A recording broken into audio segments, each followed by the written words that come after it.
Titik lemah Manchester United, Anthony malas bertahan. Kekalahan dengan skor 7-0 dari Liverpool menunjukkan bahwa Manchester United punya titik lemah pada cara bertahan.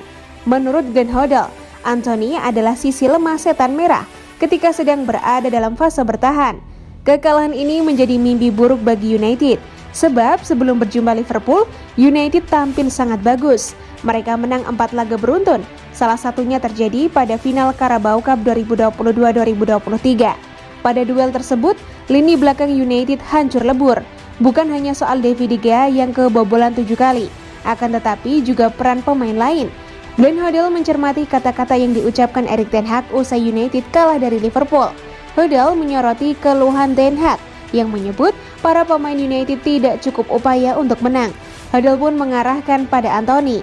Jika manajer berkata, tidak, Anda harus track back. Yang dia katakan setelah wawancara pasca pertandingan bahwa mereka tidak bekerja cukup keras, maka mungkin Anthony diminta untuk track back. Anthony terus berada di luar posisinya, ucap Hoddle. Sisi kanan pertahanan setan merah memang menjadi titik lemah United. Diego Dalot dan Anthony tidak cukup tangguh ketika harus berhadapan dengan Cody Gakpo dan Andy Robertson. Anthony dinilai tidak cukup rajin bertahan. Saya pikir Liverpool melihat mereka bisa melakukannya di sisi kanan, tetapi Bruno Fernandes ada di sana. Si Anthony ini, mari kita lihat apakah dia akan track back. Jika Fernandes di kiri, mereka mungkin akan melakukannya di sisi lain, tegas Hoddle.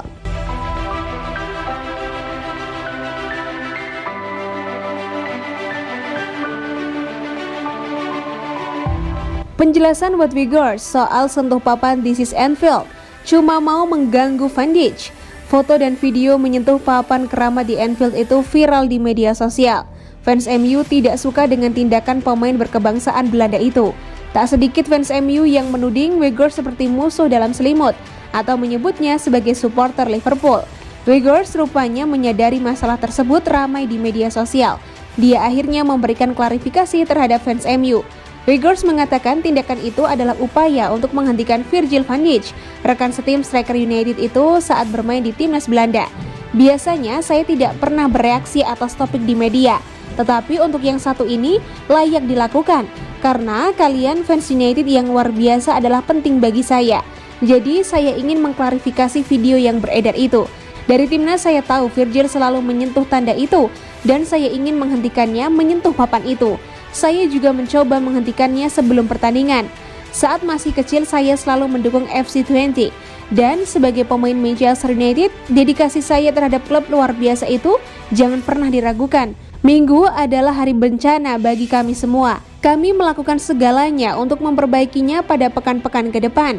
Kami akan bangkit bersama dan mencapai target kami musim ini, imbuhnya.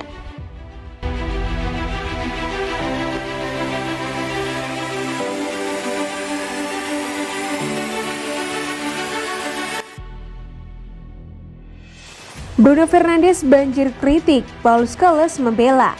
Bruno Fernandes menjadi sasaran kritik usai kekalahan telak Manchester United dari Liverpool.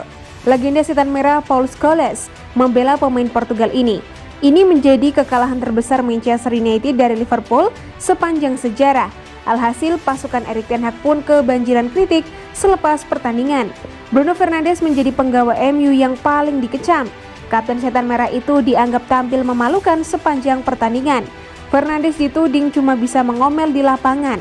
Kedapatan diving kala berduel dengan Ibrahima Konate, enggan merebut bola kembali dari lawan hingga mendorong hakim garis. Dia bahkan berharap untuk diganti saat MU sudah tertinggal 0-6. Paul Scholes punya pendapat lain daripada dua koleganya itu. Ex-gelandang MU itu justru bersimpati kepada Fernandes yang mengalami hari buruk di Anfield. Saya benar-benar merasa kasihan pada Fernandes ketika dia bermain. Dia memainkan banyak posisi untuk melakukan pekerjaan tim. Dia di kiri hari ini, dia juga ada di kanan. Dia bermain di tengah. Dia nyaris di semua tempat. Anda tidak bisa mengatakan pemain manapun tampil seperti yang seharusnya mereka lakukan. Tetapi saya pikir dia sangat buruk hari ini. Hari itu bukan malam terbaiknya. Dari satu sisi saya pikir ada beberapa pemain di tim yang ketika datang ke pertandingan besar seperti ini, level mereka tidak hidup.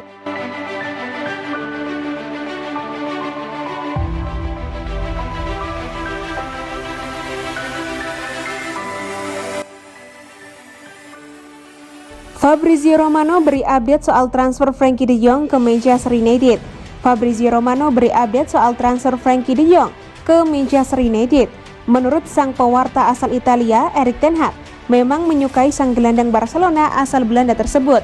Nama Frenkie de Jong telah dikaitkan dengan kubu Old Trafford selama setahun terakhir. Salah satu alasannya adalah karena The Red Devils, julukan Manchester United, kini dilatih Erik ten Hag. Ten Hag merupakan mantan pelatih Frenkie de Jong di Ajax Amsterdam. Kini dia menginginkan sang gelandang berusia 25 tahun di skuad Manchester United. Barcelona sempat dikatakan bersedia menjual de Jong pada musim panas tahun lalu, seiring dengan masalah finansial yang mendera mereka. Namun pada akhirnya mereka menerima de Jong untuk bertahan di Camp Nou. Jurnalis Fabrizio Romano yang merupakan pakar transfer berbicara kepada Cult Offset mengenai hal ini. Dia mengkonfirmasi bahwa Manchester United memang masih menginginkan de Jong. Ten Hag menyukai de Jong, kami semua mengetahui itu dengan baik. Itu tidaklah mengherankan jika dia menginginkan Frenkie di United.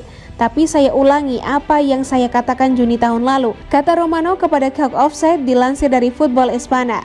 Itu bergantung kepada Frenkie untuk memutuskan masa depannya. Pada saat ini dia tidak pernah bilang kepada Barca bahwa dia ingin pindah. Dia bahagia di Barca dan tidak ada perubahan untuk saat ini, tambahnya.